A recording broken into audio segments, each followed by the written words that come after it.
Actor Salman খানের বাবা সেলিম খান ex wife সালমার সঙ্গে 61তম ম্যারেজ অ্যানিভার্সারি উদযাপন করেন।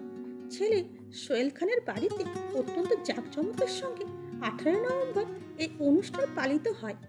এই অনুষ্ঠানে ফ্যামিলির প্রতিটি মেম্বার সহ অনেক ক্লোজ ফ্রেন্ডরাও উপস্থিত ছিলেন। সেলিম খানের প্রেজেন্ট ওয়াইফ হেলেন ব্ল্যাক কালারের সালোয়ার স্যুট পরে উপস্থিত হন। অন্যদিকে ছেলে সলমান খানও বাবা মায়ের এই বিবাহবার্ষিকীতে অংশ নেন। সেলিম খানের পালিতা কন্যা ও সলমান খানের বোন অর্পিতা খান তার হাজব্যান্ড আয়ুষ শর্মার সাথে এই আনন্দে সামিল হন। আবার সালমান খানের বডিগার্ড সেরা তার ছেলের সাথে এই ফ্যামিলি ফাংশনে অংশ নেন।